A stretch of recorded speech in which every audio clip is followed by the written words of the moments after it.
4 mana 1/1s tend to be pretty bad. They frequently show up in my worst MTG top 10s, and this is because 4 mana is a sizable investment that usually gives you a creature that, matters, but most 4 mana 1/1s just don't. They're bad at attacking, bad at blocking, and die to lots of 1 mana removal spells. You just can't spend that much mana on a card that has such a small impact. In fact, 4 mana 1/1 is probably the worst stat line in the game, at least when it comes to stat lines that have 100 or more cards out there. However, that doesn't mean all 4 mana 1/1s are bad.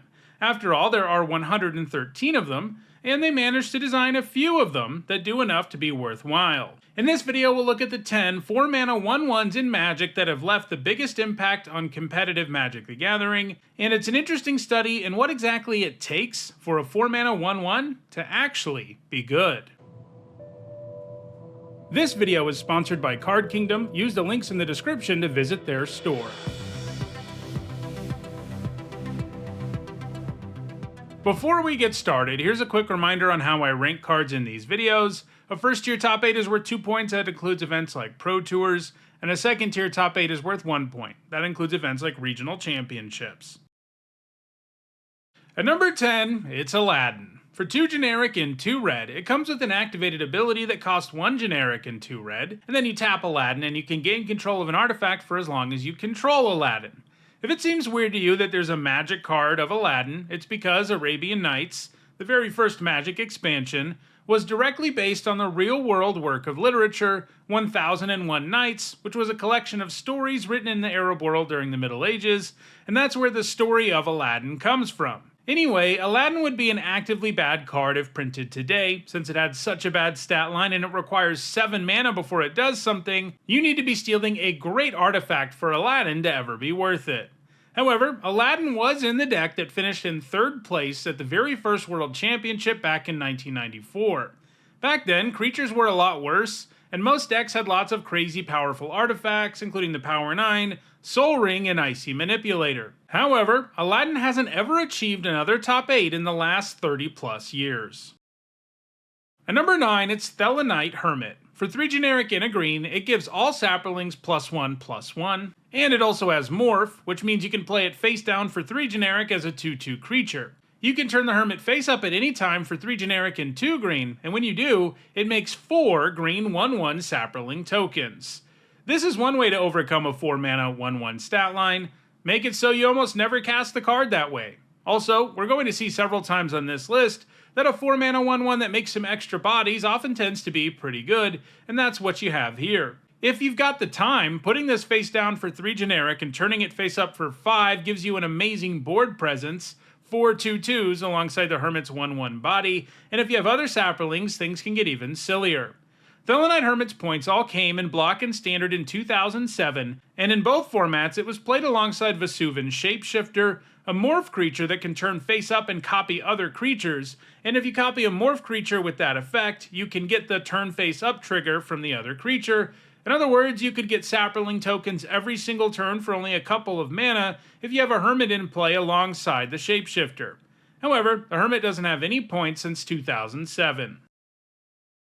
At number 8, it's Sabo's Assassin. You can tap it to destroy target creature if it shares a color with the most common color among all permanents, or a color tied for the most common, and it can't be regenerated. So Sabo's Assassin is super vulnerable for a turn, but if it manages to survive, it's often capable of destroying a creature every turn, and that power was worth the risk back in the early 2000s. It was a sideboard card in the Standard of 2001, where it was brought in by control decks against monocolored opponents. However, it doesn't have any top 8 since 2001. At number 7, it's Centaur Vinecrasher. For 3 generic and a green, it comes with Trample, and it enters the battlefield with a number of +1/+1 counters on it, equal to the number of land cards in all graveyards, and if the Centaur is in your graveyard, you can pay 2 green whenever a land is put into your graveyard from anywhere, and return the Crasher to your hand. Here's another way to make a 4 mana 1/1 good. Make it so it's basically never actually a 4 mana 1/1. Obviously, you're only going to play the Vinecrasher in a deck that's good at loading graveyards, so that it'll actually end up having a good stat line, and end up being a very real recursive threat. Just combining it with fetch lands and the like is pretty powerful because it won't stay dead. The Vine Crasher has only ever been printed in Commander sets, so the only 60 card formats it's ever been legal in are Legacy and Vintage. Legacy is where the Crasher has gained all of its points, where it's played, unsurprisingly, in land-heavy graveyard decks that use Life from the Loam to both load the graveyard and get lands back for value. However, Centaur Vine Crasher doesn't have any top 8 since 2019. At number 6, it's Marsh Flitter. For 3 generic and a black, it comes with flying, and when it enters, it makes 2 1/1 Black Goblin Rogue creature tokens. You can also sacrifice a goblin to give Marsh Flitter base power and toughness 3/3 until end of turn. So this is another 4 mana 1/1 that makes some extra bodies, and once you've got 3 1/1s for 4 mana, we're no longer talking about a horrible rate. It's nice that the Flitter can even cash in her friends to smash in for more damage in the air, too. Its points all came in the standard of 2008 in a couple of different decks. One of these was built around Torrent of Souls, a reanimation spell that can potentially bring something back and give your whole board +2/+0 and haste until end of turn, and you can see why bringing back Marsh Flitter in that style of deck would be a huge play. The other deck to use the Flitter were more straightforward token decks that were good at going wide and cashing in tokens for value. However, Marsh Flitter hasn't put up any top 8s since 2008. At number 5, it's Goblin Settler. For 3 generic and a red, it destroys a land when it enters. So, while getting tokens out of your 4 mana 1/1 can help make up for bad stats, giving a card a meaningful enters trigger often does the job too, and adding to the board and slowing your opponent down or even crippling their mana base for 4 mana can work out just fine, especially when the 4 mana 1/1 in question is a goblin, a creature type that always gives you big upside. The Settler was originally printed in Starter 1999 and it's never received a normal reprint, so the only 60 card formats it's legal in are Legacy and Vintage. Its points have all come in Legacy Goblin decks, which often play a singleton copy of the Settler to be tutored up with Goblin Matron when you really need to destroy an opposing land. The Settler synergizes well with lots of other stuff in the deck too. For example, if it's in your hand and you hit your opponent with a Goblin Lackey on turn 2, you're suddenly destroying a land that turn as well, which is pretty nasty. Since the printing of Muxus Goblin Grandee, Goblin decks have gotten a lot better in Legacy, and the Settler has seen a renaissance the last few years as a result, and it's the first card we've seen on this list that will actually gain more points in the future. At number 4, it's Scampering Scorcher. For 3 generic and a red, it creates 2 1/1 elementals when it enters, and gives all of your elementals haste until end of turn. That counts itself, so the baseline here is 4 mana for 3 1/1s with haste, which isn't too bad.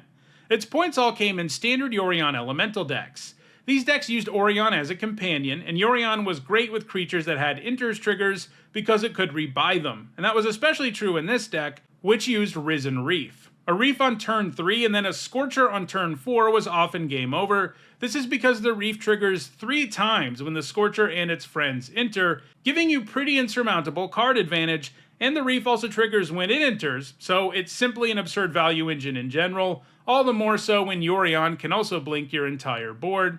However, the Scorcher hasn't put up any top 8 since 2020. At number 3, it's Canoptech Scarab Swarm. For 4 generic, it's an artifact creature with flying, and when it enters, you exile target player's graveyard, and for each artifact or land that gets exiled this way, you create a 1/1 colorless insect artifact creature token with flying. We've seen some 4 mana 1/1s so far that are good because they can make some tokens, but the Scarab Swarm ceiling is absolutely insane, as in or against the right deck, it can give you an insect army. If you've got lots of artifacts and lands and are good at loading your graveyard, you can go after your own, but the Swarm is even spicier when you can use it to hate on the graveyard of an opposing player while adding tons of bodies to the board. Because it's only ever been printed in a Commander product, the only 60 card formats the Swarm is legal in are Legacy and Vintage, and its points have all come in the former, typically in Death and Taxes decks. These are disruptive creature-based decks that run lots of singleton hate cards that can be tutored up with Recruiter of the Guard. In this case, the Swarm's bad stat line comes in handy, since you wouldn't be able to grab it otherwise. So, getting it when a graveyard is well stocked is pretty nasty, and it can even serve as a win condition in many cases.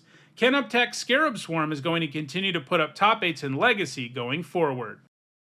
At number 2, it's Toski, Bearer of Secrets. It costs 3 generic and a green, can't be countered, is indestructible, has to attack every turn, and draws you a card whenever a creature you control deals combat damage to a player. Filling the text box of a 4-mana 1/1 with a bunch of abilities is a pretty good way to make one of them good. In the intro, I mentioned the fact that most of them can die to a bunch of cheap removal, and that's a problem, but Toski's indestructibility makes it significantly more difficult to kill.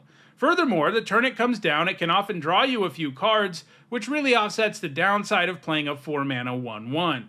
In Standard and Pioneer, it's mostly been played in aggro decks as a top curve creature that can come down and quickly reload your hand, giving you a chance to stay in the game even against more controlling opponents. It's likely to put up more top 8s in Pioneer going forward. And at number 1, it's Sling-Gang Lieutenant, yet another 4-mana 1/1 that generates tokens. This one costs 3 generic and a black and makes 2 1/1 goblins when it enters. You can also sacrifice a goblin to drain 1 life. So once again, we're spending 4 mana to get 3 1/1s, and in this case, it gives you a very powerful sacrifice ability that can act as a win condition. It was printed in Modern Horizons, so the only 60-card formats it's ever been legal in are Modern, Legacy, and Vintage. It's actually pretty interesting that this list features so many cards that have never been legal in Standard or Pioneer, 4 of them in total. I'm not sure if it's a coincidence or it actually says something about the design of 4-mana 1/1s, perhaps that they have to be really pushed to be relevant, and that's not something they want to do in Standard. Anyway, it won't come as a surprise that Sling-Gang Lieutenant has been played in Goblin decks in all 3 formats it is legal in. While the Lieutenant is of course good anytime you have a bunch of goblins on the board, it also opens the door for all kinds of combo wins alongside Kiki Jiki and Conspicuous Snoop. If you have the Snoop in play, who gains the activated abilities of a goblin on the top of your library, and you put a Kiki Jiki on top of your library with Boggart Harbinger, the Snoop can now copy itself over and over.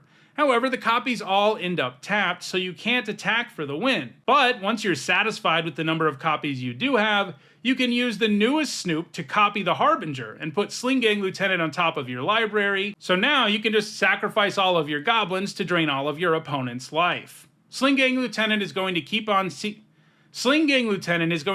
killing players in Modern, Legacy, and Vintage, and it's fairly likely it will remain the number 1 4-mana 1/1 for the foreseeable future.